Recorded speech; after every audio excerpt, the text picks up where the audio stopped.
Hi, everyone. Tony from Hack the Movies here. And today we're talking about Young Frankenstein, my favorite comedy of all time. And it's also the ultimate love letter to Universal monsters, especially Frankenstein. Let's talk about it today on Hack the Movies. Tapes, we're talking about tapes. Hello, Casey. Hi, Tony. I'm so excited to do this one. Me too. I'm honored to be on this episode. Young Frankenstein. Again, I spoiled it at the top. Favorite comedy of all time. It's amazing. My mom showed me this when I was very young. Aww. Because I like Frankenstein stuff, and I think that was like the only Frankenstein movie she ever watched. Was that one. So she's like, "Yeah, let's rent Young Frankenstein for you." And I watched it. I'm like, "This is the most amazing thing in the world." It really stands the test of time. Yes, and I don't know. I probably saw Willy Wonka before this, but this cemented my love for Gene Wilder. I was like, "This is the greatest performance a man has ever done in a film." He's such a class act, Yes. and I've said it many times about my story. My story with Young Frankenstein, but if you haven't heard it, in preschool, we were allowed to bring like movies of all sorts. I don't know. Yeah. We were allowed to bring a movie to class, and my mom, she'll always remind me that out of like all the kids were bringing like Dora or like A Bug's Life or something, and I brought Young Frankenstein. And I still have the VHS tape. Yeah, I have the VHS tape, and it has like my name written in the corner because it was my movie. Oh, I forgot. Hold on, let me grab it real quick. I forgot I had this. I was supposed to put this on set. So this is. Oh, that's beautiful. I guess some video store got a copy of Young Frankenstein, put it on a clamshell case, but then they cut the actual VHS cover and squeezed it into the clamshell case. It's got that leather cover. Yeah. My VHS is that cover. Yes, the DVD. Yes. Where it's all colorful to Yeah. trick people into thinking the movie's not in black and white when it is. Did they ever make I don't think they shot on color. No, they didn't. Actually, I'm glad you brought that up. That's part of my notes here. Yeah. So yes, very famous comedy by Mel Brooks, written by Mel Brooks and Gene Wilder. They had a really good relationship on this one. They only fought once. Did you ever hear the story of how they fought? I might have. Is it because he was ad-libbing? There's many guesses. No. So I don't know what the cause of the fight was, but okay. When they were writing, apparently in their like an apartment where they were writing, they had a huge fight, and Mel Brooks walked out. But then, like 10 minutes later, he called Gene Wilder. Was like, "Who is that madman yelling in your apartment? You can't let crazy people there." That was like his way of apologizing. That's really cute. Being ridiculous. I would accept that apology. So Gene Wilder agreed to do this movie if Mel Brooks wasn't in it, because Mel Brooks kept putting himself in movies, which is great. He was funny. He was rarely the star of them. He's a star of a couple of them. But apparently Gene Wilder was like very adamant about that. It's like, I feel like you're going to be a distraction, and I want this to be a thing. So that don't want to lose that illusion. Yes. So that really like shows how popular Mel Brooks was at the time too. Yeah. And Mel Brooks was in the movie a couple times. He's the voice of the cat that gets hit by a dart. And I think did you ever see the deleted scenes for this? No. The only one I can remember is in the beginning. The other Frankenstein family members listen to the tape that's the grandfather's will. Oh. And I think he's just making fun of all the relatives and saying, like, I'm giving everything to Frederick. And I think Mel Brooks is the voice of the grandfather Frankenstein. But that scene got cut out. He's the wolf, too. He's also the wolf off camera. Yeah. I love that. That's what, like, Jordan Peele did. Yeah. He was the deer that was dying. Oh, Get Out. Yeah. By the way, don't see him. Skip him. Yeah. Skip him. I'm going to wait till streaming. Even though, no. You can just skip it altogether. It's terrible. Okay. Anyway, go back and watch the last wrap up. We talked about him. It's horrible. And now I know why they were putting Jordan Peele's name all over it, even though he didn't direct it. Sorry I brought it up. That's okay. Yeah, so Mel Brooks wanted to shoot on black and white. And the studio didn't want to do that. I think Columbia turned it down because they were like, no, we're not putting out a black and white movie. And then Fox, I think producer Alan Ladd was there, who produced a bunch of movies I like. I think he produced some of the Alien stuff. He was the head of Fox at that time. He was down for making it black and white. But I think I don't know if it was Fox or maybe Columbia at first, were like, hey, let's shoot it on a color stock so we can put it out in color in some territories. Oof. But Mel Brooks was smart. He's like, nope. If I do that, you're only going to put it out in color. You're going to fuck me over. He's just like, no, it's black and white or nothing. Yeah. Which that works for this. I mean, the movies he's trying to parody, it makes sense to do it in black and white, to have that universal look. They gave in. Yes. And I guess Dracula Dead and Loving It gets a pass because there were Dracula movies in color. So I guess maybe he eased up there. Like you would really think this movie's from the 30s. It fits in really, really well. So seamlessly. So a lot of the equipment in the lab is from the original films. Yeah. They found the guy who had all of it. He never got credited in the original, apparently. So they found him in LA. Rude. He had everything in his garage. And they were like, dusty. I know. So they rented it from him and they put a credit in the movie for him. They're like, donated by whatever his name was, the original props. That's so special. Huh? That is so special. It is. And it really, again, this is a love letter to those original Frankenstein films, which I love, which I've been watching a lot lately. I'm watching a lot of them lately. I usually watch them, but the twins, I've been showing them like all the old ones. They're more Dracula girls than Frankenstein, although they do like Frankenstein. A girl can't resist Dracula. They just love doing this. I'm a Wolfman gal, though. They also like Wolfman. Yeah. Wolfman is the one that they like universally like. Dracula, it's like specific version. Wow. Picky. Frankenstein, I think they like the Monster Squad Frankenstein a lot. Cute. But no, if it has a Wolfman in it, Wolfman is their favorite. Like I said, big love letter. This movie, as we go through it, I'll point it out. This movie is very inspired by Son of Frankenstein. Okay. Which I think is one of the most underrated Frankenstein movies. I know people go. I can't say I've seen it. I think it's on Peacock right now. Okay. Peacock's weird. They have like most of them, I think. Or no, they have Son. They do have quite a few. They have a few, but they skip over Ghost of Frankenstein. I think right now they have Son of Frankenstein and Frankenstein Meets the Wolfman. Okay. I think so. Yeah, they're all kind of scattered. Luckily, I own them all, so I can like marathon them. But this one is a lot like Son of Frankenstein, which I think is very, very underrated. And fun fact, that movie also has some humor in it. I mentioned this in another episode, but I'll bring it up here because it's the Frankenstein episode. Son of Frankenstein is the first time I could think of where a franchise was like self-aware of like a meta thing. Because there's a moment where Wolf Frankenstein, played by Basil Rathbone, he's talking to his wife on his way to Frankenstein Village because there were... The continuity in those movies are really old or like not very good because no one could rewatch movies. So they were like, what happened? What was the town in the last one? Who cares? It's this now. So he's relaying to his wife on the way to the town. And he has this joke where he's like, my name is synonymous with that monster. And he goes, by the way, did you know that 9 out of 10 people think that monster's name? And then the conductor off screen goes, Frankenstein. I'm like, that's a really clever joke. So back then, like 1938 or whatever, they were making fun of how people thought the monster was Frankenstein. I'm like, that's really funny.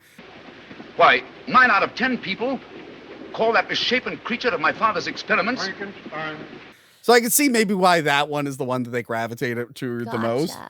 I even think the original Frankenstein has some silly elements too. There definitely is. I mean, Fritz, the Hunchback, he's pretty silly. Right.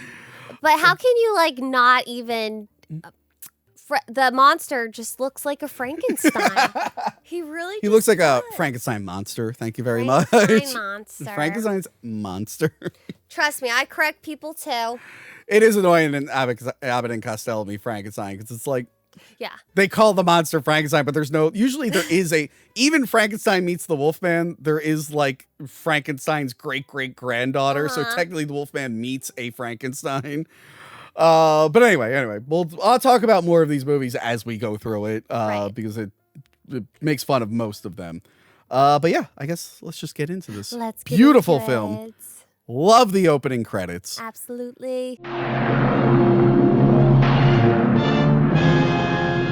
Like old school Hollywood, the credits were in the beginning. Yeah. They put everyone's credits in the beginning. Yeah, we rewatched it last night, and my boyfriend was like, "Oh, yep." When they had the credits in the beginning, I'm like, "Well, they're just like calling back to the older movies. This is a 70s film." Because it used to be you just front loaded your movie full of credits, and then there were opening and closing credit. I don't know. I think if I remember right, like Directors Guild or whatever, there's like a rule for like mainstream movies that they have to have 2 sets of credits. So that's why some movies won't have opening credits, and there's like 2 credit. You ever see like a movie where the movie ends and there's like a cool animated credit sequence and then regular credits? It's because they need 2 credit sequences. Wow. So sometimes they just backload them. They need 2. Yeah. But back in the old days, they would just put it all in the beginning because they were like, everyone's going to leave when it's done. Why would we put them at the end? Now you couldn't do that these days because there's 10,000 visual effects artists on every movie. So they're like, you can't front load the credits. And also so many like people sponsoring the movie or whatever. Yeah. What are they? What's that called? Like how Fox was this one. Like distributors. Yeah. So many. Some have so many distributors. Did you ever did you ever watch Late Night with the Devil?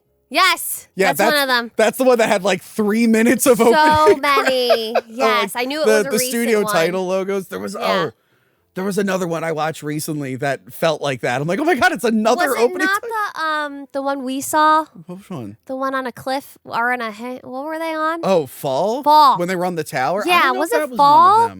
Oh yeah, that one was weird because it was like BuzzFeed pictures. Yeah, I was like, yeah. why is their name on this? I don't know. It was one we saw recently. Ish.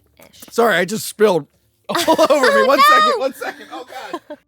So anyway, Casey, I'm an adult and I didn't spill anything. What are you talking about?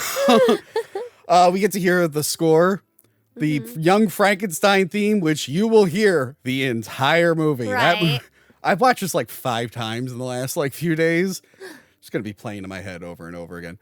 This also, incredibly hard to find. You can't find it. Oh, yes. Streaming anywhere. Occasionally it does stream. Like it was streamed on HBO Max. I know. That's why I was surprised that you had to send me a copy. Yeah, I had to rip a copy for And Casey. it's when I streamed it to my TV from my laptop, like I had to listen so carefully because I couldn't turn it up any louder. Oh, was the audio just too my low? TV. Oh. It's happened even with DVDs. Like I had to listen so intently. Do you have a sound bar? You should get a sound bar, probably. I don't know. You should probably get a sound bar. Okay. But also, there's another Gene Wilder movie that I have been dying to see. I can't find it anywhere. Do you want to guess what it is? I wonder if it's the one that I'm going to bring up later. Is it Haunted Honey? Yes! Okay. I've been wanting to see that movie forever, and I can't find it anywhere. And yeah, you know what? Do you have it? No, I don't. But I was looking it up earlier because I want to mention that there's a jokes in this that gets called back to in Haunted Honey. I've seen the beginning on a live stream of a channel I was watching. They're all doing like it was Grim Life Collective, and they were doing like a stay up all night, watch this with us, and the audio didn't work. Oh no! So they had to cancel it. I'll find a copy. I couldn't watch it. No, yeah, because after talking about this and looking up the scene that I needed to reference, I want to watch it. I watched it a million years ago. I don't remember too much about it. But it looks like something I would like. Yeah, me too. So yeah, we get to hear the score, which you will hear the whole film. This is one of my like go to sleep movies. Like there's a few movies where I'll put this on at like night, and usually like 9 times out of 10 before the title sequence is done, I'm out. Like, it's one of those, I am like the monster. That music will just knock me out. Yeah, like you know how like kids television shows are so just like what's the word called? I'm sorry, Tony. Overstimulating. Yeah. They're overstimulating. Like yes, this is one where you could just like very calm and relaxing, soothing, and then if you do stay up, if you're able to stay awake, you get to watch Young Frankenstein. You win either way. So yeah, and we get the beautiful matte shot of the castle on the cliff, just very gothic car, looks great. We get to see the coffin of the Baron von Frankenstein. Right. It pops open. I remember that scared me as a kid. I wasn't expecting like a full decayed skeleton in there. And I love the first gag is the guy goes to grab the box, which if you saw in the deleted scene, I think it would have been like the tape that plays, but he tries to grab it off the corpse and the corpse just keeps pulling it back. So right away, we get a little bit of an element of horror followed by a comedic joke, which by the way, apparently this movie was originally going to be way longer. Really? Like it was just too long and they told them they had to cut it out. So they cut out, apparently they said like for every joke that lands, there were like 3 that didn't. They were just heavily butchering this down to just the best jokes. Also, I like that he's called the Baron because in the first Frankenstein movie, Frankenstein's father is called the Baron. Yeah. And now in What We Do in the Shadows, there's a Baron. Oh, which one? Which season? I think it's the one Doug Jones. I think he's the Baron. Yeah. But I know Gene Wilder, like, this was his idea. It was his concept. And he thought, like, what would I do if I was given the will of the Baron? Or I was in the will of the Baron. Genius. Yeah. So then we get to meet Frederick Frankenstein. Oh, I'm sorry. That's Frankenstein. Frankenstein. He's doing a lecture about voluntary and involuntary reflexes, which these are medical students. I'm like, I learned that in like 5th grade. I feel like medical students shouldn't be learning this, but all right. Like the one guy's like, I'm unsure of the difference. I'm like, you are? Like, I feel like you should know that by now. We learn here that he does not like his family's past, which again is very much like Son of Frankenstein. Wolf Frankenstein is like ashamed of he like admired his father, but was ashamed of the legacy it left him.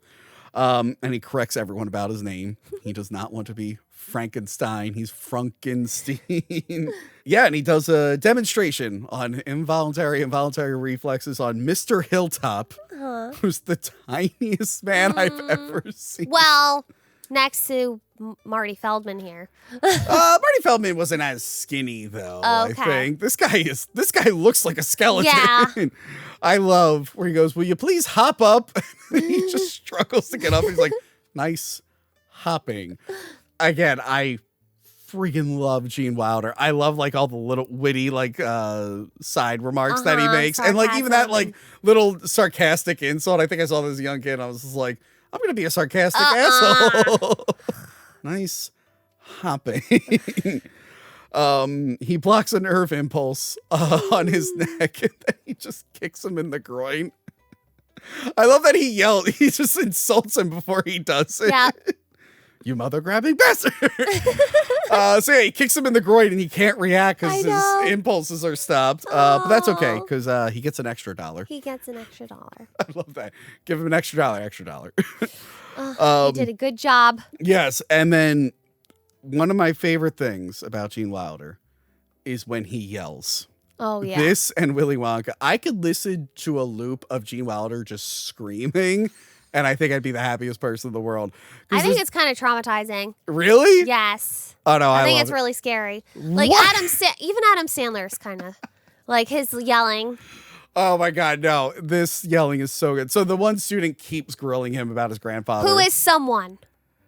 I don't know who he is. He is someone, that student. I think and the only thing I can think of is Dodgeball. He was the ref in the movie. Not Dodgeball. Not Dodgeball. Don't tell me. No, he was in. Wait, was it Dodgeball? I don't know. He was in. Don't tell me. The one with Martin Lawrence. I don't know. Help me. Bad Boys? No. Bad Boys 2? It was a basketball movie with kids. Oh, what God. was that called? I don't remember. I know what movie you're talking about. Oh my gosh, not Dodgeball. The Rebound? Was it called Rebound? I think it was called The Rebound. Maybe The Rebound. I or my little sister rented that once and watched it like 3 times in a row. I think he's in that movie and he was the ref and it took him forever to call things. Or it's Dodgeball. I'm so sorry, Tony. Or that actor is just not this guy. It is him. Anyway. I need to look it up. Anyway. He keeps bringing up his grandfather's past. Yeah. He's like, yeah, blah, blah, blah, blah. And I love that Frederick just snaps. He's like, my grandfather's work was doo-doo. I love that he gets so mad, he just stabs himself. And I love the delay. He like stabs it, he looks, and then he covers it up with his leg. He's like, class dismissed. Which his ego's that big. When he tries to play it cool and his voice cracks, I've done that joke on this show. Class is dismissed. Cute. Where I pretend, what was it? I think I mentioned like a girl rejected me you might have actually been on the episode. Oh. I mentioned like a sad thing and then I try to move on. I'm like, anyway, next up. And I'm like, my voice crack. I got it from this movie. Aww. After he stabs him, he's like, class dismissed. So he gets word of his inheritance and it's off to Transylvania. But first he's got to say bye to his fiance Elizabeth. Yes. played by Madeline Kahn. Mm-hmm. Probably the funniest, most beautiful woman I've ever seen in my entire life. Beautiful. She reminds me of that actress. I don't know her name, but remember from Cinderella? The Brandy Cinderella. I'm sorry. Casey. I'm sorry. Look. I'm lucky I was able to kind of recall Rebound, but you went the Brandy Cinderella. Bernadette Peters. I don't know what Bernadette Peters looks like. Oh my. Can you show me a picture of Bernadette Peters? Yes. Okay, yeah, no, I see it. Yeah. I see it. But no, I love Madeline Kahn, especially in Mel Brooks movies. She's in Blazing Saddles. She's in History of the World Part 1. And I loved her in Clue. She's great in Clue. Yes. Just one of the funniest women ever. And I love her in this where she's like super conservative, saving herself for marriage. Woman lie. Classic woman lie. We do find out that that's a lie. But anyway, so she's all done up and she doesn't want to be touched by him because she's going to a party. Hey, I'm the same way at times. Oh, you are? Seriously, all girls get that way. If you are like ready to go, don't. Yeah. Not the hair. And I love the taffeta, darling. And he doesn't know what it means. He's like, yeah, taffeta. She's like, no, the dress, it's taffeta. But I love as they're saying goodbye, they're excited for their wedding and everything. Yes. But like he can't even kiss her goodbye, so they settle on the elbows. Elbows before COVID. I forgot about that. But I also love like she is so against touching him that even when he blows a kiss, she tries to touch. I know. I thought that was just from she was afraid it would hit her outfit. Yeah.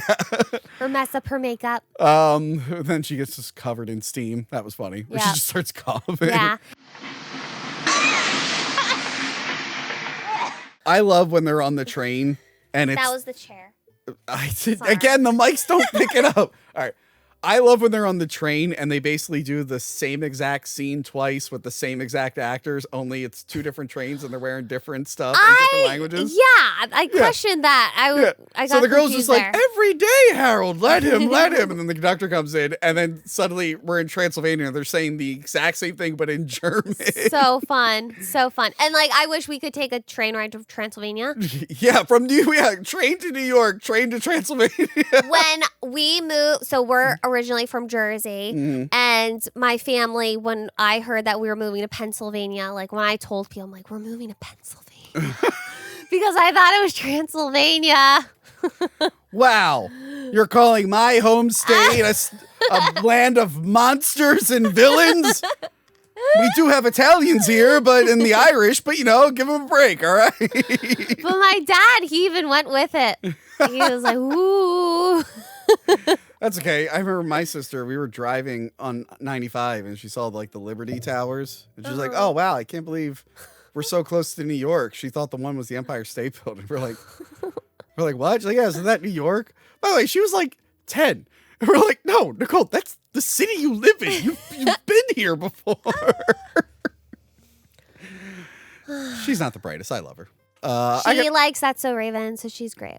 We got to be nice. She had another kid. And she rented Rebound. We're up to 3 nieces now. That's so awesome. We're up to the day we're filming this is the day I met my new niece with the Frankenstein shirt on. Perfect. So yeah, he pulls into the station and there's a reference to Chattanooga Choo Choo, the song, where he goes, is this the Transylvania station? He goes, yeah, track 29. That's a lyric in that song, okay. Track 29. And then we get probably my favorite moment ever, and it is a reaction GIF that I use all the time whenever there's a news story about a reboot that I don't care for. And it's when he asks Frederick if he wants a shine for his shoes, and he goes, no thanks. I use that GIF probably weekly. Whenever they announce a new movie that's like a reboot that sounds terrible, I just retweet the story with Young Frankenstein going, no thanks. You know what? I love that. You know what I used it for recently? What? The announcement that there's a show coming out called Very Young Frankenstein. And I was like, oh my God, I actually get to use the GIF for something it's related to. So everything aligned then. So what was it? A year or two ago, Hulu finally did History of the World Part 2. And I was like, wow, I always wanted to see that. And then I watched the trailer and I saw Josh Gad and Kumail Nanjiani were in it. And I went, I will never watch that as long as I live. So I skipped that trash. No one ever talks about it. I assume it was bad. Never heard of it. History of the World Part 2. Yeah, it's funny. You haven't even heard of it. No. The first one was great because it was a Mel Brooks movie. And this one is just other people doing it. Sorry. They just started working on Spaceballs 2. Indeed. And I was like, maybe this one will be good. And I look up the picture and I see Josh Gad again. And I go, I'll never watch Spaceballs 2. Isn't that amazing? What do you have against him? He's just not funny. And a lot of the comedians on that stuff aren't funny. He's Olaf. Who isn't funny? You know when I found Josh Gad funny? When I saw him live in the original Book of Mormon before it even hit Broadway. I saw it when it was in previews. He was funny back then. And he's just been terrible and everything since then. Well, he had a great web series during COVID. Sorry to bring up COVID again. He reunited a ton of cast members of our favorite films and interviewed them and stuff. That might be okay. Forget what it's called. Yeah, but I think it was also Kumail Nanjiani, who used to be very funny. Okay. And then him, along with a lot of other comedians, for whatever reason, 10, 11 years ago, all decided to stop being funny. Now they announced very Young Frankenstein. I'm just like, I know Mel Brooks is on his way out, but is he trying to make some extra pennies before he dies? I'm like, stop greenlighting this stuff. It's terrible. Don't do it. I say I've heard about that. Huh? I haven't heard about that. Yeah. We'll see who's in that one. I'm sure it's Josh Gad again, Oh my but I'm gosh, gonna want to skip no. it. Apparently, Rick Moranis is coming out of retirement or whatever for Spaceballs 2. So That's cool. I'm a little bit more. I don't know. I'll try with that one. We'll see. So yeah, my favorite reaction gif of all time. Oh, no thanks. Frederick meets Igor. I'm sorry, Igor. Igor. Now, this is a pretty funny reference. Everyone misremembers that the Hunchback in the old movies was Igor. Or Igor. It's not. The very first Frankenstein movie, The Hunchback, is a guy named Fritz. Right. Played by Dwight Frye, who was also Renfield in Dracula. Yes, He's in a lot of those movies. But where the confusion comes from is when Bela Lugosi shows up in Son of Frankenstein and Ghost of Frankenstein, he plays a character called Igor with a Y. Okay. And he was a criminal, and they hung him, but he survived. So they technically let him go. So the whole movie, he's like this. Oh. And there's a 3-movie arc for Bela Lugosi in those. So Son of Frankenstein, he's the one who found the monster and brings it to Wolf's attention. Gotcha. And then the second movie, he finds the monster again and uses it for evil. And at the end, he puts his brain, just a spoiler, he puts his brain in the monster. So he could be the monster. But since his brain isn't a match, so the monster is now Igor. But when he wakes up, he can't see anything because his brain doesn't match. So that's why when you watch Frankenstein Meets the Wolfman, you know the famous thing where Frankenstein's like this? It's because in continuity, he's supposed to be blind. Oh my goodness. And Bela Lugosi plays the monster in that one. But apparently, his thick Romanian accent coming out of the monster's mouth made everyone laugh. So they cut out all of his dialogue in that movie. So if you missed Ghost of Frankenstein, you have no idea why he's going like this and looking very confused. I've got to see those. They're fun. I had no idea. So the Igor stems from, Igor stems from Son of Frankenstein. Yes. Okay, So it's a combination of this is a combination of the Hunchback and Igor, who again, if you didn't know, you would think he is a hunchback if you didn't know the backstory because he's like this. But I think a lot of people remember this movie. So now they have this false idea that there is a character called Igor who shows up in things. Like he was in Van Helsing. There was that animated movie, even Igor. the Munsters, right? The movie that Rob Zombie directed. Was he in that? I know there was a henchman sidekick. Yeah, there was a henchman. I don't know. That apparently comes from because a lot of the original Universal movies were based off the stage play adaptations and not the books. Yeah. And whoever did the stage play adaptation of Frankenstein was the one who invented the lightning bolt, and then they gave him the Hunchback. Okay. They gave him the Hunchback sidekick for some reason, and that's just been a thing ever since. Do we know where this was filmed? I know Fox. Hollywood. No, it was Hollywood. I think. I wonder if it was just on the lot, I guess, the Fox lot. And I know there that they have, I've never seen it. I think I've been on one part of the lot. Anywho. I saw like a preview of Annabelle there, Ooh. the movie Annabelle, Ooh. like before it came out. Yeah. A preview, whatever. Yeah. They have a big mural of Young Frankenstein. Oh. Yes, and I want to see it so bad in that's cool. person. Real quick. What? What did you think of Conjuring 4? Did you like it? I did. Of course I I liked it. I saw like hardcore Conjuring fans really not liking it. Oh, I'm like, I just saw haters not like it. yeah. But I'm just like, that was way better than 3. It was way better I liked it more than 3 because I'm not into like witchcraft. Like that doesn't interest me. Well, also 3 was like, to bring up COVID, 3 was like one of those COVID movies. That's why it looks pretty cheap. But go back and watch our What is the Worst Conjuring movie so far. Yay! I'm to know rewatching more them about it. again. Yeah, I actually want to go back and watch some of the spinoffs again. Anyway. Halloween time. So we meet Igor, which I love that his name is Igor, but he gets real annoyed getting correct about Frankenstein. He says, "Oh, my name's Igor." He's so sassy. I know. Him being an asshole, I also really relate. I enjoyed it. But they told me it was Igor. Well, they were wrong then, weren't they? Especially some of the cowardly stuff he does later on. I'm like, yeah, that's me. Aww. It's me to a T. But I love he's so just like, oh, cute. they were wrong now, weren't they? And of course, he's played by Marty Feldman, who was very known for his bulgy eyes. Right. He said that he's like the only guy who's been in a horror film with no prosthetics. Something along those lines. Yeah. I thought that was genius. But no, he is so hilarious in this. Yeah. Love him. So yeah, I like that he touches his hump and he's like, I'm a surgeon, I can fix that. And he's like, what hump? What hump? So cute. Is he related to Corey Feldman? I don't know. I don't think so. You know what's funny? You know John Cleese from Monty Python? Yeah.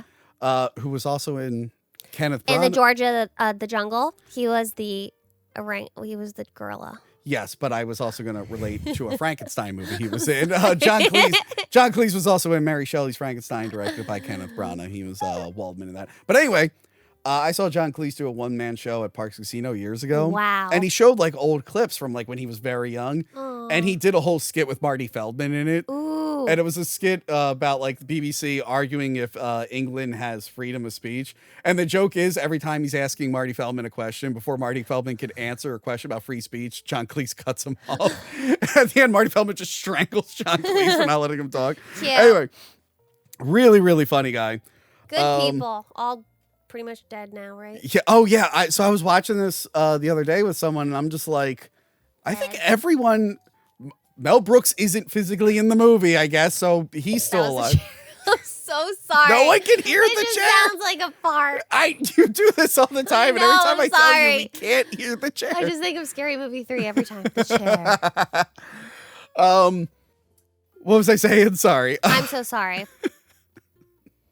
Everyone's dead. Yes, everyone's dead. I'm trying to think who's alive, and I'm like, no, they're dead. They're dead. Terry Garr died. And then I was like, oh, Gene Hack. And I know Gene Hackman died. I'm like, was he the last one? I don't know if anyone else is alive. Cloris Leachman's dead. Marty Feldman died forever ago. Mm-hmm. Now this movie's young. Sad to watch. Madeline, she was really young. Madeline and Marty Feldman, they died very young. Yeah. But yeah, Peter Boyle's gone. Like, that's a bummer. He is gone? Yeah, Peter Boyle's been dead for a while. Yeah. I got that. Yes. For the audio listener, she has an 8-inch action figure of the dancing young monster in Young Frankenstein. Scarecrows. Okay, so this joke, the iconic walk this way joke. Oh, yeah. So he tells him, which, by the way, first off, before that, I like where he's like, let me get your luggage. And he grabs the small one. I'm like, that's my kind of guy. But he gets the little cane. He's like, walk this way. And he walks really funny down the stairs. And he gives the cane to Frederick, who does the same thing. Mel Brooks wanted to cut that joke. He thought it was cheesy and stupid and didn't think it would work. He's like, that's dumb. They did a test screening for it and it killed. Yeah. And then he did it again in 2 other movies. I know. Oh. It's in History of the World Part. I can remember it in History of the World Part 1, where I think like girls like walk this way and she like twirls her thing and then everyone else does it. And I think it's in Robin Hood, Prince of Thieves, but I didn't. Oh no, Robin Hood, Men in Tights. Yeah, yeah. But I haven't rewatched that one, so I forget what the joke was in that. But yeah, I think he has done that a couple times. The walk this way, which is funny because again, it was a joke that he wanted to cut out, and I think the rumor is that Aerosmith watched this, right? And then they made a song called "Walk This Way." I believe it. That would be perfect. I don't know if they've ever debunked it, so we're just gonna go with it. They haven't, but I felt bad for Marty Feldman if he had to like crunch hunch over like that the whole time. He looks like he's having fun though. Apparently, this was like a really fun set. Oh, of course. They were like adding scenes because everyone was having a good time. Yep. There was I remember there was a thing on like the DVD. Like they had like this big thing where like the entire cast and crew came down that big staircase singing the song from the movie. And I'm just like, man, this seems like it was like one of the most fun sets ever. They were all friends. Yeah. So Frederick gets in the carriage and he meets Inga, played by Terry Garr. She invites him for a roll in the hay. roll in the hay. Her whole thing is just like sexual innuendos. Yeah. Like she doesn't like get what she's saying. Gorgeous woman. So gorgeous. I remember being a kid, I'm like, that's the most beautiful woman I've ever seen. And I said that so soon after Madeline Kahn. It's like, is there going to be a third? And they thought the same thing. I thought the third girl would be even more beautiful, but then it was Cloris Leachman. And I went, okay, well. Such a great, strong female leads here, I should say, though. So on their way, she's the lab assistant for his laboratory.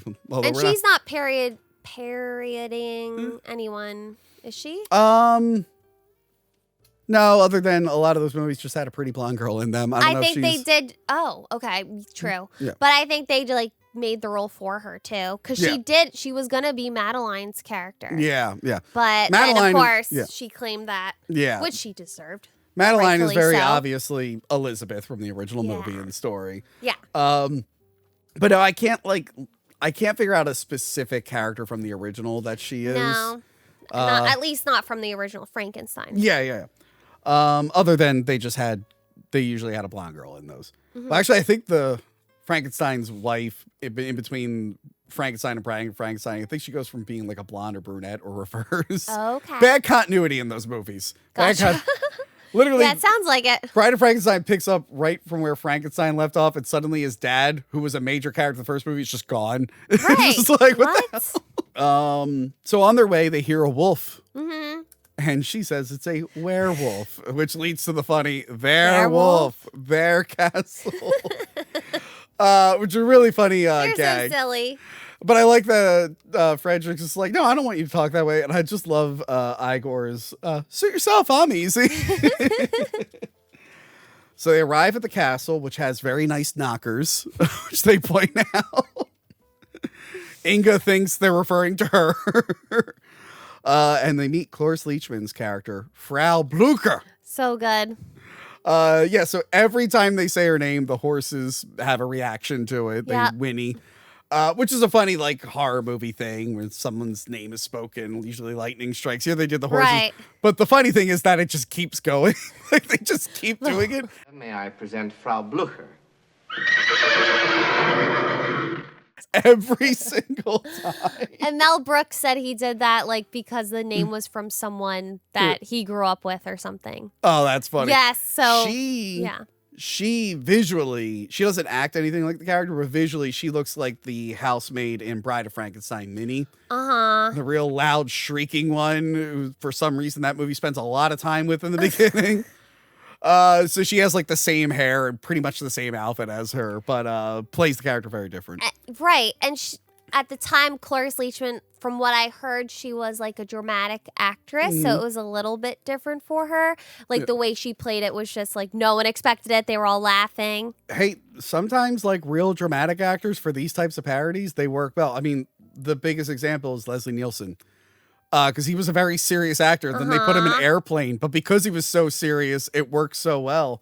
And now we're seeing it now with Liam Neeson. Yes. In the Naked Gun reboot. Did you see the Naked Gun reboot? No, I'm dying to see it. Oh my! I think it's on Paramount Plus now. Yeah, I think it's coming. Yeah. He's doing the same thing. We're like, because we're so used to seeing him serious, and now he can be funny, but it just works so well. But with Cloris Leachman, I had only known her from like sillier roles. Like in Now and Then, she was the grandmother, who was hilarious, and then she was also in the Mary-Kate and Ashley. Yes. Double, Toil and Trouble. You know, it's funny. I never. So scary. She was so scary in that. I don't think I watched it yet, but you know Lake Placid, the crocodile movie. You know how Betty White was the owner of the crocodile? I think in Lake Placid 2, Cloris Leachman is a different old lady. I think it's her sister who has a bunch of crocodiles. And she was on Dancing with the Stars. She was. Yes, and I've met Cloris Leachman. You did? Yes. Tell the story. Yeah, well, I met her at a convention. Okay. And she was I think it was her first convention or something because she was a woman of very few words.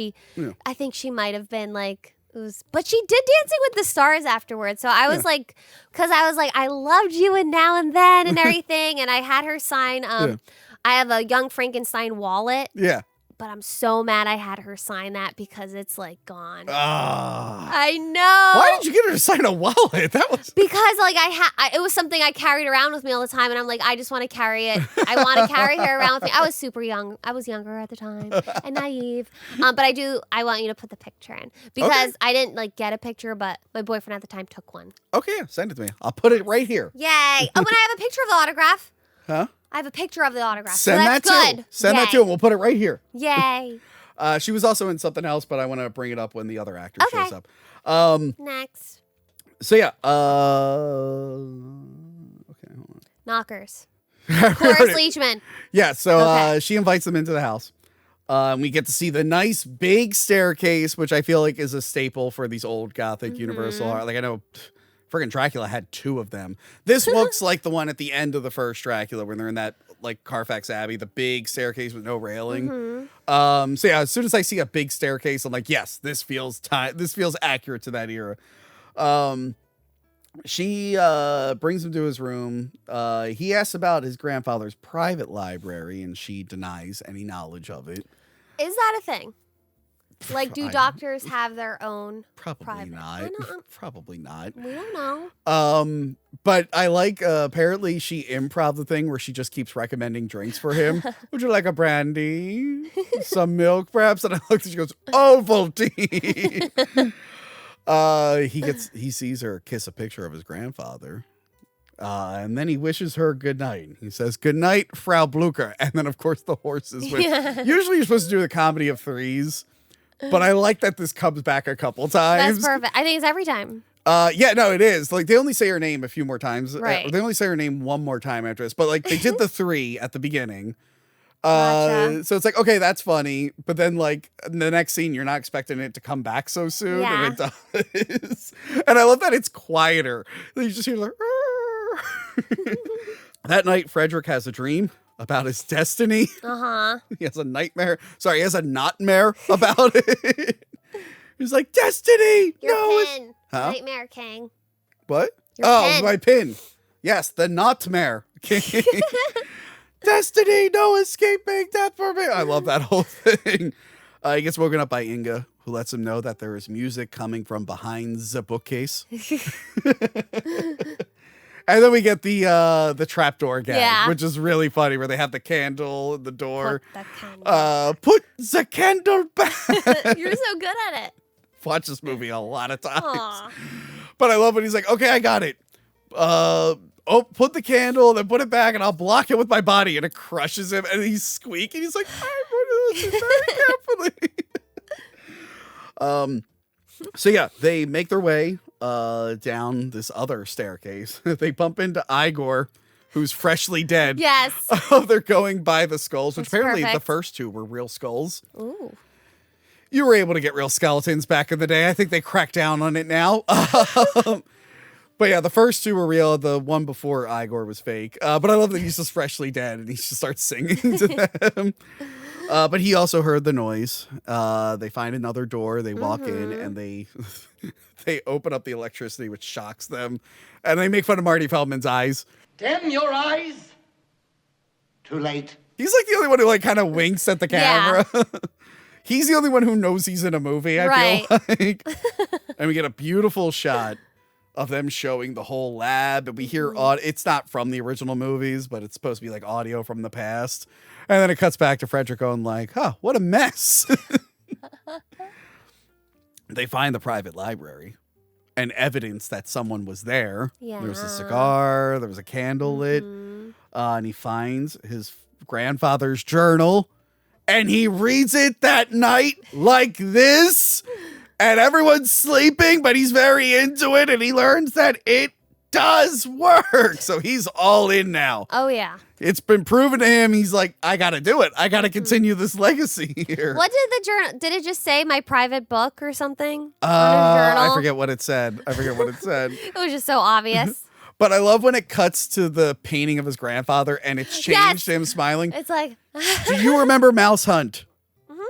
Remember their dead dad had a painting and it changes faces throughout the whole movie? No.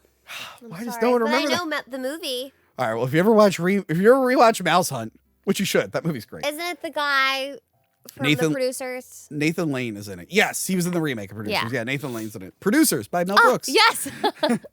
But no, so like I think in what you got in Mouse Hunt, they inherit their like dad's factory, but there's a painting of him. It's William Hickey. It's a painting of William Hickey looking very angry, but like throughout the movie, it'll like change and make different faces, and I feel like they got it from this. I always get that movie confused with the borrowers. Do you remember that one? No. There's these little people, and they live in like the closet. And stuff. Oh, they live in like all the little things. I remember that. I didn't care for that one too much, but Mouse Hunt is hilarious. Okay, that deserves a rewatch. Yes. That's one I would love to do, and I know that episode would flop hard. You know who would like it? Who? Probably that one guy who wanted under wraps. No, screw that guy. I would do Mouse Hunt with you. I will say, someone's been recommending a movie over and over and over again, and I'm considering doing it, but I'm not going to tell you which one of you it is. Right now, there's like 4 people going like, oh, he's picking mine. He's picking mine. So they talk about the corpse that they would need to make this new creature. And they talk about how all his proportions would need to be gigantic. And Inga mentions that he would have an enormous Schwanster. Yeah. I love Frederick's reaction. He just goes without saying. That's not real. What? That word. Is that real? Schwanstücke? Schwanstücke? Echo. Is Schwanstücke a real word? The word Schwan is a German term that means swan in English. However, Schwanstücke doesn't appear to be a recognized word in either German or English. Okay, so More about the German No. German. She was right about that. So yeah, I guess she just made up a nonsense word. Did she just say something? Yeah. Go away. Yeah, so I guess you just made up a word. Yeah. An enormous Schwanstücke. Enormous. I just love the goes without saying. So that night, much like the opening of the first Frankenstein, Frankenstein and Igor, they're at the grave. Someone who's freshly dead and freshly buried. They're there to just dig him up. It. Feels very much like the old film. Yes. But I love when they dig him up and they're like, oh, what a dirty job. And he goes, could be worse, could be raining. And then But I like how Igor uses his hands. He's just like this. I just love it. Oh, he's so good. On the way back to the castle, they drop the casket. And they try to put it back. They try to put it back on the wagon, but a cop shows up. And this is that great moment where the monster's hand is sticking out and Gene Wilder is pretending it's his hand. And he's like, I love he's like, hello. He goes to shake it. He just like steps and moves it over. And I love that he's like playing with it. He's like, oh, yeah, you know. It's like, oh, you got to warm up. He's like, yep. But this gag is done again in Haunted Honeymoon. It's the only scene from Haunted Honeymoon I can remember. He's beating up a guy in the basement and he's like threatening to murder him. So the guy falls into like this. no spoilers. Just for this part. He falls into like a, I don't know, like a trunk or something. And when G. Wilder's standing on top of him and his legs are sticking over. So 2 cops come down and he puts his jacket over it. So it looks like he has tiny legs. And he's pretending that he's just sitting there. That's fun. And he's just like, oh, I was just down here practicing my acting. And the guy starts waking up and his leg keeps going in the air. And that was like a follow-up to this joke. You know who also did that? Who? An episode of That's So Raven, they did that. The greatest cinematic masterpiece of all time. It is. Oh, such comedians. We forgot to do Haunted Mansion again. We were supposed to do the 3 Haunted Mansions. What's the third one? The Muppets one. Oh, the Muppets. Okay, please next time. Next time we'll do that one. Don't let us forget. Wasn't Jared Leto in the newest one?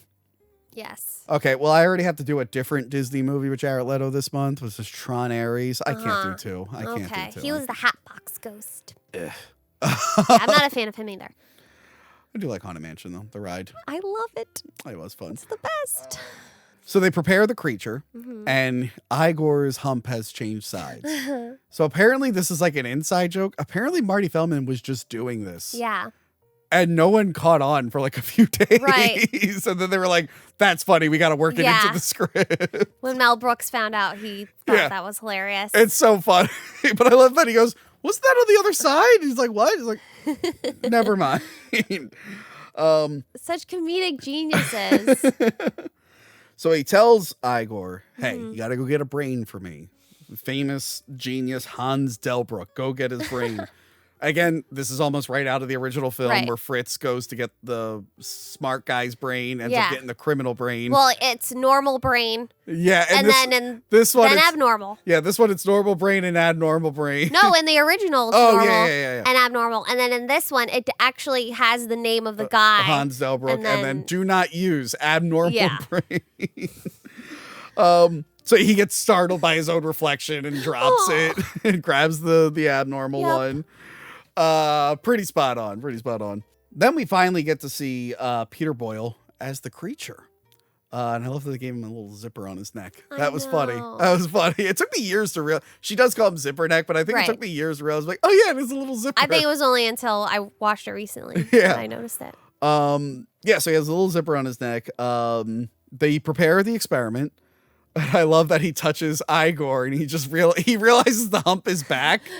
And then like he wants to address. I love when he goes to address and he's like, never mind. He just lets it go. So they begin the experiment and Gene Wilder doing his whole monologue is so funny about like life and evolution. He's screaming all of it. We shall mock the earthquake. Just chewing the scenery. It's so good. And it feels right. This whole sequence feels right out of an old Frankenstein movie. It helps because they have a lot of the equipment. But yeah, lightning is striking. The kite is flying. I love when like his face gets translucent. He has a skull underneath. That was so cool. So they do the whole experiment. They lower him down and it doesn't work. And Frederick, this is an important lesson for everyone. We have to accept our failures along with our successes with quiet dignity and grace. And then he has a meltdown. He has a crash out. Yes. And this is another reaction I really like to use. Him going, I do not want to live. When he's just losing it. I just love that moment where he's just gone. And then Igor just makes fun of him. He's like, yeah, quiet dignity and grace. So yeah, he's lost it. We then get to see the town, and the elders are especially concerned because they mentioned that they went through it 5 times before, which is kind of funny. Not that this is actually a sequel. Yeah, I was going to ask, like, do you find it as a sequel or like a parody? But no, because they're saying his grandfather's Victor Frankenstein, but famously the first Frankenstein movie, The Bride and the first one, they changed Victor's name to Henry. Yeah. They like swapped the name. I don't know why they did that. Because Henry is his friend in the book, and for the movie they swapped it. Yep. But it's still funny because there was Frankenstein, Bride of Frankenstein, Son, Ghost, and Frankenstein Meets the Wolfman. And then there were the monster rallies like House and whatnot. But yeah, so there are like 5 main Frankenstein movies. Wow. So that's like a funny little nod. But yeah, here is where we meet. Where is he? By the way, the whole town complaining about this is also out of Son and Ghost of Frankenstein. Because at that point, the town, there's a moment where Wolf Frankenstein comes to town. He's like, I just want you to know I'm not like my grandfather. And they're like, yeah, sure. So this is kind of making fun of those movies where the town's like, come on, man, stop doing this here. So yeah, we meet Inspector Kemp, who I forgot to write his name down. But he was Otto in Malcolm in the Middle. Did you ever watch Malcolm in the Middle? No. Wait, not well. The older brother in the first season, he was in military school, and then I think the next season he's like in some like resort or something. He has like eccentric foreign people who run it, and the guy who plays Kemp was Otto in that. Oh, cool. But then I looked that He's up. Probably dead too. He is. And when I looked that up, I remember that Cloris Leachman was Malcolm's grandmother in Malcolm in the Middle, and I'm like, oh, I got 2 Malcolm in the Middle actors. So he is inspired by Inspector, I think, Krogh in Son of Frankenstein, who did have a wooden hand. Oh, cool. His backstory is like when he was a child, the creature ripped his hand off, even though we never saw that in the first 2 movies. But in that one, he's just a guy with a wooden hand. The joke in this is that he's over reliant on the hand that doesn't work. So I love that he puts his hand in the fire, lifts it up, turns it, pops it in the water, brings it back up. And then I don't know if I never realized this before or if I forgot. He has a monocle over his eye patch. Yeah, it's on the eye patch. Which is fucking hilarious. That's my good hand. That's my good eye. From Scary Movie. Too. Yeah. My strong hand. Oh, yeah, but yeah, no. So strong the whole gag is that he's just playing with the arm a little too much when he could just easily do everything with the other arm. And the other gag, the inspector in Son of Frankenstein just talked normally. This one has an accent so thick no one knows what he's saying. His grandfather's footsteps. And they'll just go, what? That night, the monster comes to life. And I love that moment where he thinks Igor made a yummy sound. He's trying to figure out who I did it. love that. Yes. Oh, that you was liked really it? He's like, cute. what? I didn't say anything. He's like, you didn't. I didn't. But they go down there. We get the "It's alive." I think he waited his whole life to do that. Yes, he put his all into that. So he starts to teach the monster to walk. And it's going well so far until Igor lights up a cigarette. The monster freaks out and starts strangling the doctor. Right. And he's trying to tell them to get the sedative. And they don't know what he's saying. So he starts playing charades. Oh, my gosh. Said. Okay, said. Second 2 word. words. But I love when he goes, said a give. And like, as he's being strangled, he looks at the monster and goes like this. Like, what are they talking about? I love those kind of things. So good. So they give him the sedative finally, knocks him out. I freaking love when he grills Igor. He's like, can you sit up here? That wasn't Hans Delbruck's name. He's like, no, it wasn't. He's like, I love when he goes, will you tell me it was? And he goes, you promise you won't be mad? And Gene Wilder goes, I will not be mad. So he tells him that it was Abby someone, Abby Normal. And right away, Frederick starts strangling him. They hear the knocking from the inspector, who again is not knocking. He's getting his good hand to get his bad hand to knock. And another great moment, we have to appear normal, and then his like collar shoots open. I love that. That was so funny. So then we get the dart scene. Where they're talking about the monster, and he's like, oh, it's superstition. But I love when the inspector grabs the darts and then he puts them in there and makes the sound like he bullseyed all of them. Nice grouping. So yeah, it's a standard conversation you would have in these movies. But I liked when Frederick goes to shoot the darts and he keeps distracting. There's a monster. It keeps going out the window. Really funny scene. I love when it cuts outside, like his driver has a dart in his head. It's all in the wheel. The wheels. That's way more darts than he even threw. Yeah. Over exaggerated. Yeah. That night, Frau sneaks into the lab to free the creature. Oh, sounded like you were about to sing. I was being spooky. She goes to free the creature, and then we get one of the best callbacks ever. Frau Blucher. Every time it fucking kills me. She calms him down with music, which is something Igor does in Son and Ghost of Frankenstein. He has like a little trumpet that he does. He's like, I play music for the monster. So the song like has a hypnotizing effect on him. And we learn that she was Victor's girlfriend. Yeah. He was my boyfriend. But she's the one that led Frederick down there, so he would find the library and continue his work, which I guess she was part of in the past. The creature gets startled by some electricity and runs away. Doesn't she go like, yes? Yeah. Yes. Oh, when he's piecing it together. Every time he gets a piece together, and she goes, love it. yes! Yes! Yes! That's so funny. So he runs away, and I love when he goes, what have I done? And then all three of them bite their finger. Then we get a fun parody of the creature with the little girl scene, which is the second time we've referenced this on the show because they do it in Monster Squad as well. where they're playing with a well, throwing flowers down the well, where in the original it was the pond. Yeah. But I love it keeps cutting to the parents and they're like, I thought she was upstairs. Oh no. And they realize they haven't checked on her. So for a moment you think he's gonna throw her in the well. But then they switch it up to where he's playing with her on a seesaw and just launches her. And then she's in bed and then they hug. Because they're like, oh, she's upstairs the whole time, relieved. not knowing she's got thrown in. She just knocked herself out. So yeah, really, really fun parody of that famous scene. And then we get another parody of the most famous scene in the second movie, which is the blind man. Okay. Which is also a reference to the original novel as well. It's got it. Funny thing, out of those first two movies, very little of the novel made it into the movie. Somehow they worked on a blind man. Yeah, They changed I had the context. no idea that was Gene Hackman. Yes. So apparently when it first came out in theaters, he was uncredited.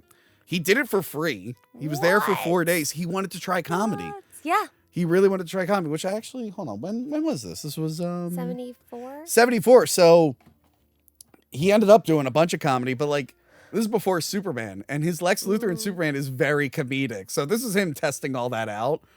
And he's hilarious in this. He's so good. He's just so happy to have a friend. Yeah, it's one of the best scenes. Yeah, the creature walks in and he's just like, the Lord has granted me with a gift. He's like, you're a big fella, aren't you?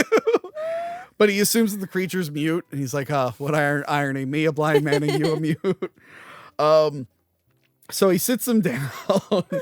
And then he just keeps accidentally torturing the creature. He scolds him with soup. Yes. I love when they go to toast with the mug and he shatters the creature's. Yeah, and she's like. And I love the creature's face where he's like, he's real annoyed. And then he tries to teach him to not be scared of fire, to smoke a cigar, but then he ends up lighting the creature's thumb on fire. Cigars. The creature runs out, breaks the door down, gets out of there, and apparently this is the first take they use. He ad-libbed the whole, I was going to make espresso. Oh, I love that. So he ad-libbed it, and like everyone cracked up, and every time he tried to do it again, he just kept laughing, and the crew kept laughing. So like, screw it, we got it on the first take. Perfect. They couldn't recreate it. Yes. But it's just such a nice, like, funny little scene. It parodies great like one of the ensemble. most. Again, the blind man in the original Frankenstein is like one of the best scenes in that film. Yeah. So that night they lure the monster with music and they sedate him again, and they bring him back to the lab. And Frederick tells them that love is the only thing that will save this monster, and he's going to attempt to love him even at the risk of his own life. And this is a great moment where he's just like, no matter what you hear, don't open that door. And as soon as he gets in, he's like, open the door right now. I love it. It's like, I was joking. Don't you know it's joking? Freaking hilarious. He ends up giving the creature compliments. And he does win over the creature. And he shows him love and affection. And he finally embraces the name Frankenstein. It's a big moment. It is. Great character arc. Great character arc. The next night, he does a demonstration to a bunch of scientists. I love when they correct him. He's like, my fellow scientists. And they all just go, it's plural. Yeah, so he has a whole demonstration for him to show off that he brought a creature back to life. And it starts off simple with him walking heel to toe and backwards. And then it progresses to putting on the Ritz. The lights go out. They're all dressed up. Again, you have the figure for it. Yes. And they just all start singing Putting on the Ritz. They didn't know what Peter Boyle was going to do when it got to the part where he had to sing. And he just came up with that. And it's so good. And this was shot in a theater in Santa Monica. Okay. And it's the facade is still there, like the exterior, but not the insides. And now it's a shoe palace. Oh. Which is like a chain out there. That is funny when you go to a lot of places in like downtown LA and stuff. Yeah. You can see they're old theaters, but now they're stores. I know. Yeah. But I think I was a real asshole when I was there. I kept taking pictures. I'm like, wow, they're doing a play here. I think it's a shoe store play. I kept like, because they're so obviously theater. Yeah. Huh? Yeah, right. Yeah. I forgot to mention that in the beginning there was a shot of like the monster's feet. Yeah. And I was like, oh, Tarantino. I love this shot. That's a Tarantino shot. Favorite scene ever. That's what made him love the art of feet. What did I see today? Tarantino is accusing Stephen King of ripping off Nightmare on Elm Street. He thinks Stephen King. He thinks it is ripping off Nightmare on Elm Street because Pennywise takes your fear, kind of like Freddy Krueger does, and he like swears that he ripped him off. But then people are pointing out it's like he started writing it in 1981 before there was a Nightmare on Elm Street. Yeah, I think they're very different. I don't know. That's what I saw today. He's got to fact check his stuff. I get yelled at for not fact checking things, but I don't say them with as much authority. Whenever I say a fact, I'm like, I hope to God that was right. The comments will let me know if I was wrong. So yeah, everything's going well. They're dancing. It's great until a light explodes and the monster loses his cool. Everyone has fruits and vegetables there to throw. And they end up putting the creature in jail. Yeah. And Frederick is just distraught over this. He's very upset. If only there was a way Inga could just cure his pain and relieve his stress. Cut to them in the lab. Frau comes in and they come down on that platform. That must have been fun. Huh? That must have been fun. That would have been terrifying. What are you talking about? They're risk takers. I'm not a risk taker like that. I'd be like, no, I'll fall. Yeah, I could never even have like a top bunk on a bunk bed. Yeah, top bunks scare me. I don't know if I can do that. But they can say that they got to lay on the original Frankenstein. That's funny. Possibly nude. I don't think they were really nude. I don't think they were really nude. I think that would have been very unprofessional. I think that's cool. But yeah, I love he comes down smoking.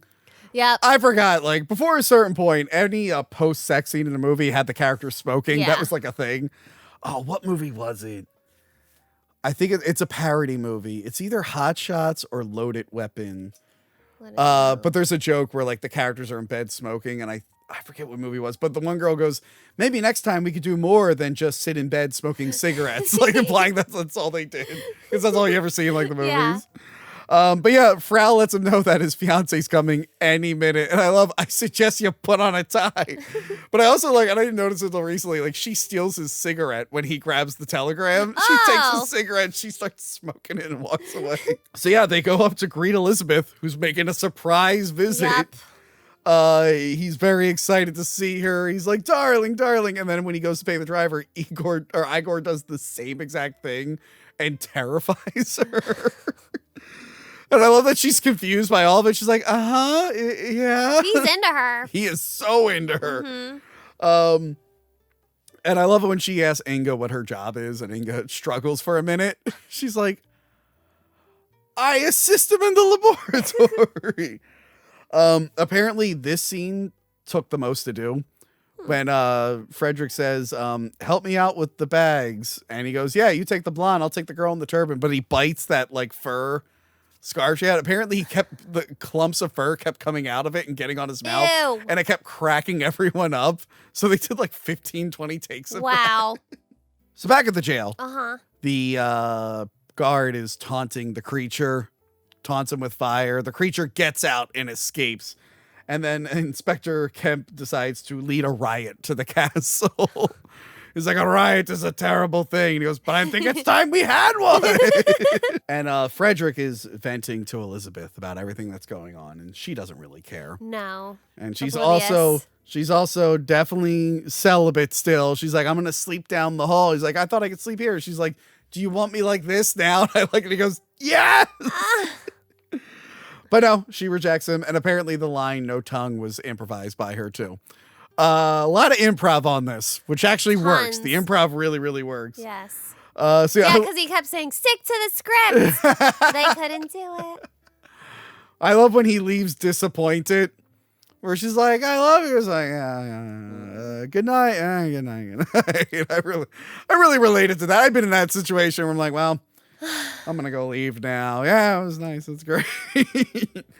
The creature is lured to the castle by Elizabeth singing, and it kidnaps her, and then it makes the moves on her that night. And she resists at first, but then he shows her the Schwanzstücke, and she changes her mind. Also, I love that her hair turned white. Me too. Yeah, from I guess scared. fright, but it's still set up for the joke later. Apparently, she, I think, recommended this song. She was supposed to sing a different song. Okay. But I think she wanted a song that began with O or Ah, so it would play in funnier. Yes. So it's like Sweet Perfect. Mysteries of Life I Found. It's perfect. And then they enjoy a post-sex cigarette. I love like the wipe. It's a heart wipe that comes in. Oh, jeez. So yeah, she's ready to go for round 7. Oh yeah. And then she says it's always been her lucky number. But then he leaves when he hears the music, and she criticized guys for leaving. I'm like, wait a minute. You weren't a virgin at all. You were lying to Frederick this whole time. But I love that. Just the tease. Yeah, I love when he leaves. She's like, you're better all alike. You better not tell anyone. And then she goes, I think I love him. So good. So he makes it all the way back to the castle. He climbs the wall. So they reunite with him, and he decides he's going to do an experiment to share part of their brain to help cure him. So they have him rigged up to a machine, and they have to let it sit there for 15 minutes. Oh, I love when the machine's going off. The one machine keeps making a sound, and Igor has to hit it. It's like boom. It's the little things. Yeah. So the villagers show up, and they're about to mess up the whole experiment. And I love when Kemp's outside the castle. He steps in a puddle and does a little jig to shake off his boots. It's like a little moment that you have to really look for. Yeah. And then they use him as a battering ram to break the door down. Completely ridiculous. They get down there and the monster's awake. And we finally get to hear Peter Boyle talk in this movie. Yeah. And he has a beautiful... Is he from New York? He sounded very... I believe he might be. I'm only saying that because he has a small part in Taxi Driver, and that was in New York, so I assume he is. Was he on Everybody Loves Raymond? Was that the show? Yes. Okay. You think he was the dad in that? Yeah. But yeah, he starts talking. He has a beautiful speech about how like the doctor's the only one who showed mercy to him and kindness. Yes. It's like he and gave. all he wanted to do was inspire love. Yes, but he inspired fear. Which is actually a deep reference to the book. I think the book he says like. I remember it was in the Robert De Niro movie, but it is in the book. I think the creature has a line where like, I have a love that you couldn't imagine and a rage that you'll never, like he has like the most extreme versions of human emotions. Yeah. So it plays back to that a little bit. And then it ends with, what you call it? Frankenstein is just on the slab and it's like a mystery what happened. And then it cuts to the next scene. He's married to Inga. Oh, yay. They got married. He's keeping his hat on until she changes. Right. Why?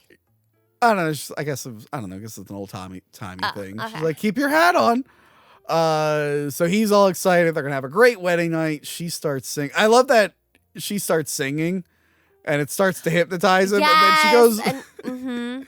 It starts to hypnotize him a little bit. He starts acting like the monster, and meanwhile, the monster is reading the Wall Street Journal. And Elizabeth, who I guess now is married to him as well, comes in with the Bride of Frankenstein hair. Good. And does the hiss. She's like, yes, I love it. I love it. I love it. She's incredible. And I love that the monster's already fed up with her. Like, oh, I know. She's trying to be like, ooh, like trying to seduce him in her own little quirky kind of way. Oh, he looks at the camera. He's like, nah. But yeah, and it ends with Inga asking Frederick, what did you get from the monster? Cut to her singing that song. Yep. And then finally cut to Igor playing the little trumpet outside the castle. Beautiful ending. Friggin' hilarious movie. I will never get bored of this movie. I could watch this movie 1,000 more times. And again, it is a loving tribute to those old Frankenstein movies. It is. It gives me the same feels as like Planes, Trains, and Automobiles. Really? Yes. Like the same kind of like after you watch it, you just feel better. Yes. I love it. It's really, really great. Yeah, I just love it so much. I don't know why they're doing a very young Frankenstein. I'm sure it won't take off. But who knows? No, I hope it doesn't. Jesus Christ. Exactly. But yeah, I actually, later this year, I think, for the 30th anniversary, I'm going to say it now so it happens, over on Lena's channel, I'm going to go do Dracula Dead and Loving It with her. Fun. Which is not as good as this one, but that's a fun double feature. Young Frankenstein and Dracula Dead and Loving It. That's I'm going to have to rewatch that. Another one worth rewatching. I actually want to go back and watch some of his other parodies because I think I've only seen the High Anxiety once. That's a Alfred Hitchcock one.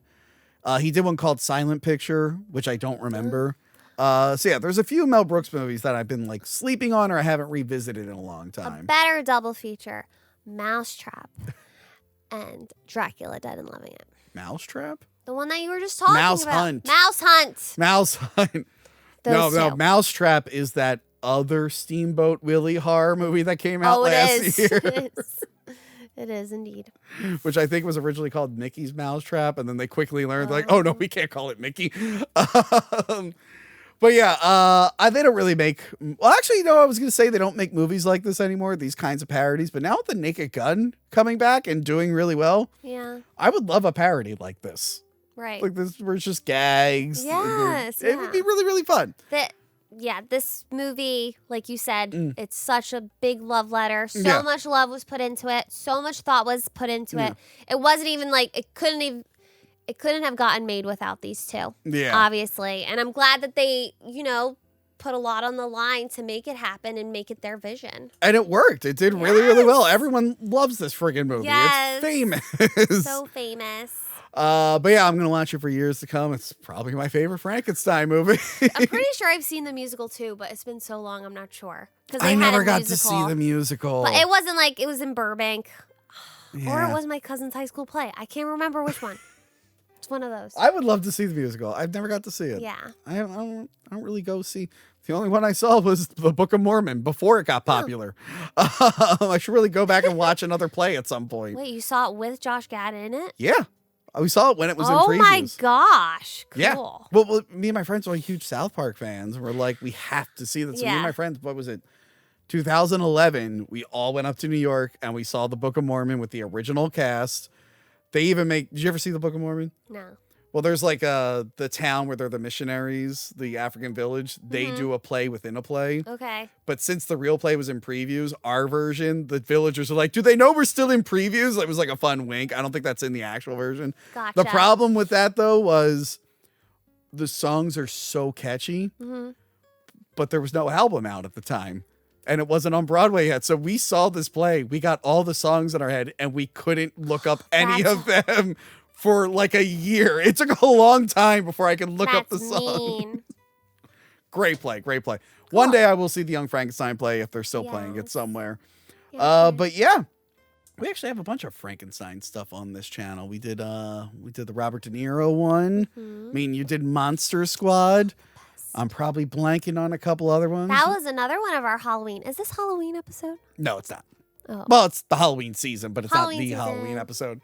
But yeah, no, we cover Frankenstein quite often, I feel like. Next up, we have Guillermo del Toro's Frankenstein is coming to Netflix. Ooh. I feel bad. They're doing the Philly Film Festival, and they're playing it early. Cool. But like, I don't have time to like go there all day long. That would be so cool. If they had a time when it was playing, I would have like done it, but I'm just like, I don't have time. And Bride.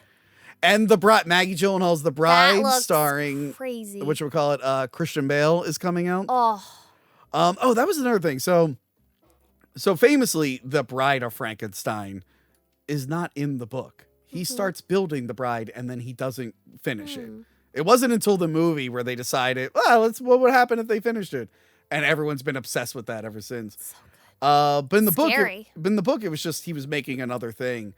I thought, so when we did the Kenneth Branagh one, which is one of the closest adaptations, that one said that like the bride is Elizabeth after she dies. He uses Elizabeth's body to make a bride for the creature. And then the year before that, Roger Corman made Frankenstein Unbound. Did you ever see that one? No. Oh, that one's great. A guy time travels back to Frankenstein times. And he's also a scientist, so he has to learn that his black hole machine is just as bad as Frankenstein. But then it gets complicated because Mary Shelley's there. It doesn't make any sense. But in that one, Elizabeth also turns into the monster. And I'm like, oh, did they get it from that movie? But now I'm here. Elizabeth becomes the bride. I'm like, was it Young Frankenstein that introduced this idea of Elizabeth becoming the bride? Did it start here? I think so. Because before it's just a corpse or whatever he makes. And then at some point, people worked it into his bride. I have seen Frankenhooker. Frankenhooker's and I've good. seen Lisa Frankenstein. Yeah, that's another one we covered. Lisa Frankenstein was a lot of fun. Yeah. That was a great. I don't know if we ever talked about it. That movie was really great. Yes, I didn't like it as much as I thought I would, but I still liked it. Yeah, I watched it a couple times. I really enjoyed it. I don't know how I feel about The Bride. I don't know. Did you see the trailer I think for it looks cool. Oh, I guess it looked cool. Very modern, very different take on it. I would love if, because Universal owns it, would actually do a real Dracula's Daughter. Abigail was great, but that is not the original. Remember, did you see Abigail? I remember like a week before it came out, they're like, it's a remake of Dracula's Daughter. I'm like, ew. no, it's other than she's his daughter, Yeah. it's nothing. Dracula's Daughter is like an actual character. I don't know if you've ever seen Dracula's Daughter, the first sequel. No. It's the first sequel to Dracula. She's a sympathetic character. She's a vampire, but doesn't really want to be. And it's actually a very good movie. She's a very layered character. And for whatever reason, she's not as popular as the bride. And I'm like, I want to see more of that character because they're actually really cool. Okay. But yeah, anyway, we'll talk more about monsters on this channel coming up in the upcoming months. And yeah, that's it from us. Casey, where can we find you? Did you hit 5,000? No, you guys. Come on. You guys, please. It's just my end of the year goal to hit 5,000 followers, and I'm so close. You, the people, please give me a follow. At Casey the Final Girl on Instagram. Do Thank that. you. And also like, share, and subscribe. And go to Patreon. Even if it's a free membership, you get the free podcast feed, free videos. Check it out, but you should also subscribe. I think we're about to do a commentary track. Yes. For Halloween season. So Yes. you got to sign up for that. You got to There's sign so up much to hear to look us. forward to. And speaking of, we have a couple commentary tracks. Go back and watch our or listen to our Dracula 1992 one. That was a good one. That was fun. But yeah, that is it from us. Goodbye, Happy everyone. Halloween. Yes, happy Halloween. Remember to like, comment, and subscribe. Check out our other videos and Patreon page. Talking about tapes.